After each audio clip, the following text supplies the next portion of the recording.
ಎಲ್ರಿಗೂ ನಮಸ್ಕಾರ. ಈ ವಿಡಿಯೋದಲ್ಲಿ ನಾನು ನನ್ನ ಮಗಳದು ಕಂಪ್ಲೀಟ್ ಸ್ಕ್ಯಾನಿಂಗ್ ರಿಪೋರ್ಟ್ನ ಶೇರ್ ಮಾಡ್ಕೋತಾ ಇದ್ದೀನಿ. ಇವಾಗ ನನ್ನ ಮಗಳಿಗೆ ಏಜ್ ಬಂದು 4 ಇಯರ್ಸ್ ಆಗಿದೆ. ನಾನು ಟೋಟಲಾಗಿ 5 ಸ್ಕ್ಯಾನಿಂಗ್ ಮಾಡಿಸಿದ್ದೆ.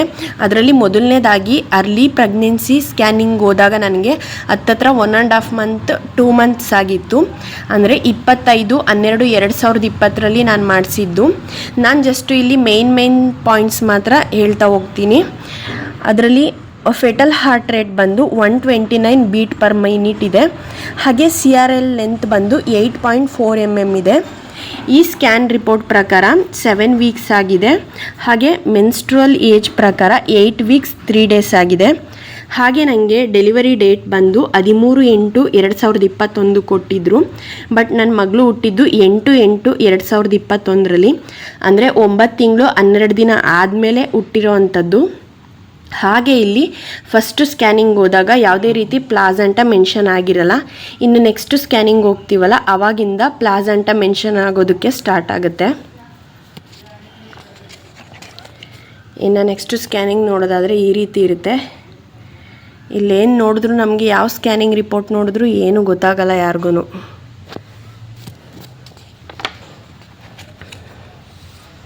ಇನ್ನು ಇದು ಸೆಕೆಂಡ್ ಸ್ಕ್ಯಾನಿಂಗ್ ಆಗಿರುತ್ತೆ. ಅಂದರೆ ಫಸ್ಟ್ ಟ್ರೈಮ್ಸ್ಟರ್ NT ಸ್ಕ್ಯಾನ್ ರಿಪೋರ್ಟ್ ಇದಾಗಿರುತ್ತೆ. ನನಗೆ ಆವಾಗ 3 ಮಂತ್ ಆಗಿತ್ತು. ಇಲ್ಲಿ ಪ್ಲಾಸೆಂಟಾ ಬಂದು ಆ್ಯಂಟೀರಿಯರ್ ಇದೆ.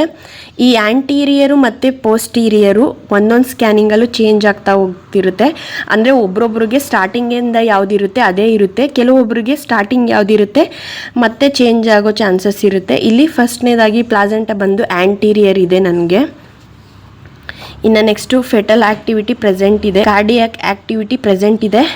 ಹಾಗೆ ಫೆಟಲ್ ಹಾರ್ಟ್ ರೇಟ್ ಬಂದು 180 ಬೀಟ್ ಪರ್ ಮಿನಿಟ್ ಅಂತ ಇದೆ ಇಲ್ಲಿ. ಹಾಗೆ CRL ಲೆಂತ್ ಬಂದು 46.4 mm ಇದೆ.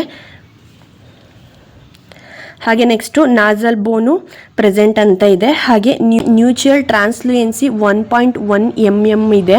ಅಂದರೆ ಇಲ್ಲಿ ಎಲ್ಲ ಕೂಡ ನಾರ್ಮಲ್ ಆಗಿದೆ ಅಂತ.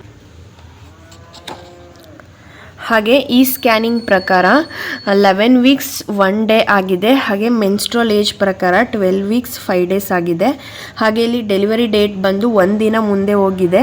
ಲಾಸ್ಟ್ ಸ್ಕ್ಯಾನಿಂಗಲ್ಲಿ 13/8/21 ಅಂತ ಇತ್ತು, ಇವಾಗ 14/8/21 ಅಂತ ಆಗಿದೆ.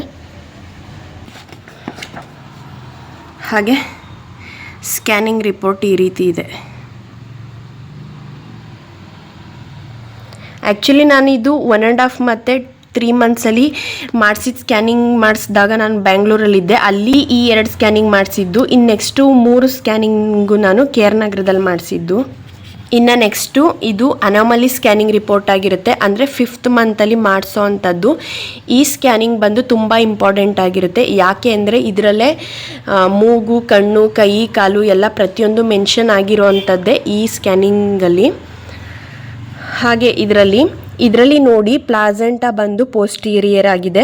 ಅಂದರೆ ನಾನು 3rd ಮಂತಲ್ಲಿ ಮಾಡಿಸಿದಾಗ ಆ್ಯಂಟೀರಿಯರ್ ಇತ್ತು, 5th ಮಂತ್ಗೆ ಬರೋ ಅಷ್ಟೊತ್ತಿಗೆ ಪೋಸ್ಟೀರಿಯರ್ ಆಗಿದೆ. ಇನ್ನು ಮಿಕ್ಕಿದ್ದೆಲ್ಲ ಆಲ್ಮೋಸ್ಟ್ ನಾರ್ಮಲ್ ಆಗಿದೆ.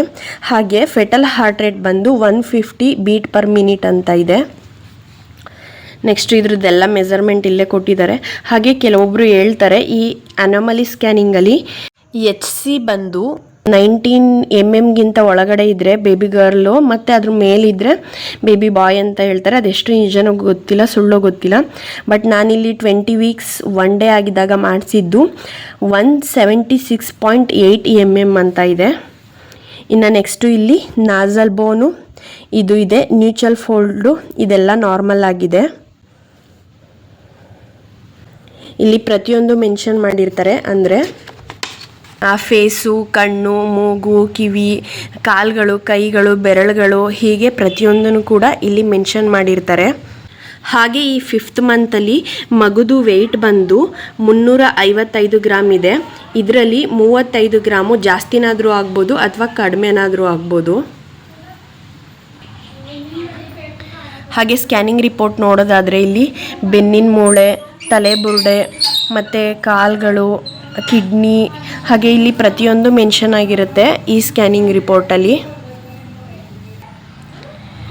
ಇನ್ನು ನೆಕ್ಸ್ಟು ಸ್ಕ್ಯಾನಿಂಗ್ ಬಂದು ಗ್ರೋತ್ ಸ್ಕ್ಯಾನ್ ಆಗಿರುತ್ತೆ.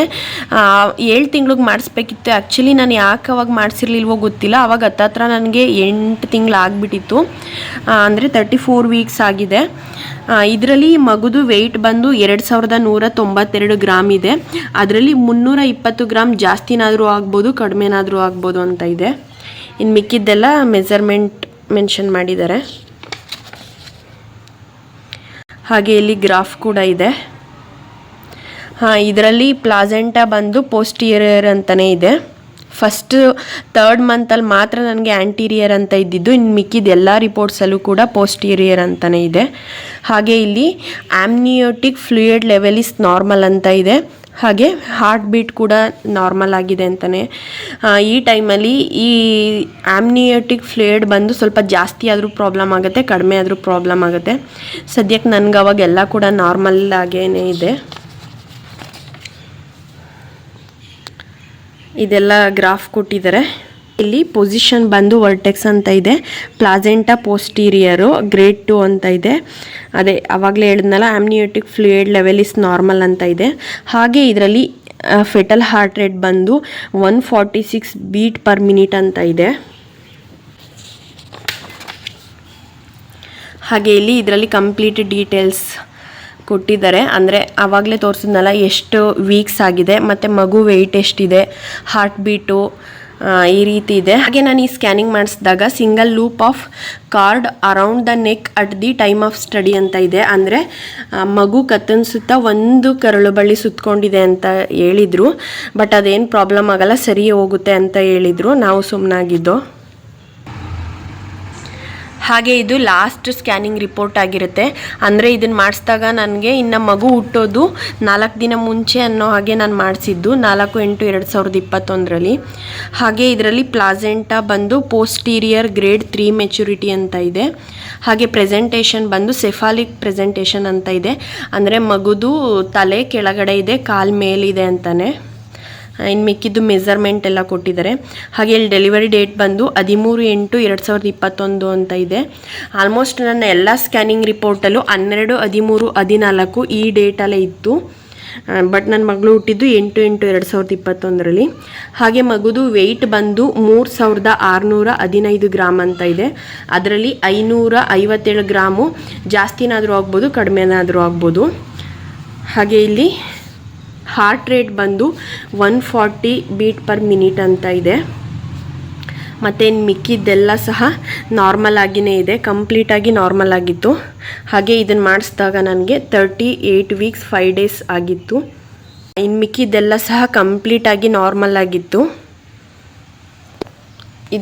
ಇದು ಬಂದು ಲಾಸ್ಟ್ ಸ್ಕ್ಯಾನಿಂಗ್ ರಿಪೋರ್ಟ್ ಆಗಿತ್ತು ನಂದು. ಇದರಲ್ಲಿ ಆ್ಯಕ್ಚುಲಿ ನೋಡಿದ್ರೆ ಏನೂ ಅರ್ಥ ಆಗಲ್ಲ, ಏನೂ ಸಹ ಗೊತ್ತಾಗಲ್ಲ. ಹಾಗೆ ತುಂಬ ಜನ ಅನ್ಕೋತಿರ್ತಾರೆ ಈ ಹಾರ್ಟ್ ರೇಟು ಮತ್ತು ಈ ಪ್ಲಾಸೆಂಟಾ ಪೊಸಿಷನ್ ನೋಡಿಬಿಟ್ಟು ಯಾವ ಮಗು ಆಗುತ್ತೆ ಅಂತ. ಅದು ಯಾರು ಕೂಡ ಅಂದಾಜು ಮಾಡೋಕ್ಕೆ ಆಗಲ್ಲ. ಆ ರೀತಿ ನಾವೇ ಅಂದಾಜು ಮಾಡ್ಕೊಳ್ಳೋದಾಗಿದ್ದರೆ ಯಾವ ಮಗು ಅಂತ ಗೊತ್ತಾಗ್ಬಿಡ್ತಿತ್ತು. ಬಟ್ ಈ ಹಾರ್ಟ್ ರೇಟು ಮತ್ತು ಪ್ಲಾಸೆಂಟಾ ಪೊಸಿಷನ್ ಎಲ್ಲ ನೋಡಿ ಯಾವ ಮಗು ಅಂತ ಡಿಸೈಡ್ ಮಾಡೋದಕ್ಕೆ ಆಗಲ್ಲ. ಹಾಗೆ ನಂದು ಎಲ್ಲ ಬ್ಲಡ್ ರಿಪೋರ್ಟಲ್ಲೂ ಅಷ್ಟೇ ಹಿಮೋಗ್ಲೋಬಿನ್ ಆಲ್ಮೋಸ್ಟ್ ನಾರ್ಮಲ್ ಆಗೇ ಇದೆ. ಹೇಳ್ಬೇಕಂದ್ರೆ ಇವಾಗಲೇ ಈ ಸೆಕೆಂಡ್ ಪ್ರೆಗ್ನೆನ್ಸಿಲೇ ಹಿಮೋಗ್ಲೋಬಿನ್ನು ಸ್ವಲ್ಪ ಕಡಿಮೆ ಆಗ್ತಿರೋದು ಅಂತಲೇ ಹೇಳ್ಬೋದು. ಎಸ್ ಫ್ರೆಂಡ್ಸ್, ಈ ವಿಡಿಯೋನ ಇಲ್ಲಿಗೆ ಎಂಡ್ ಮಾಡ್ತಾ ಇದ್ದೀನಿ. ಈ ವಿಡಿಯೋ ಏನಾದರೂ ನಿಮಗೆ ಯೂಸ್ಫುಲ್ ಆಗಿದ್ದರೆ ನನ್ನ ಚಾನಲ್ಗೆ ಲೈಕ್ ಮಾಡಿ, ಹಾಗೆ ಸಬ್ಸ್ಕ್ರೈಬ್ ಮಾಡಿ ಮತ್ತು ಸಪೋರ್ಟ್ ಮಾಡಿ. Thank you.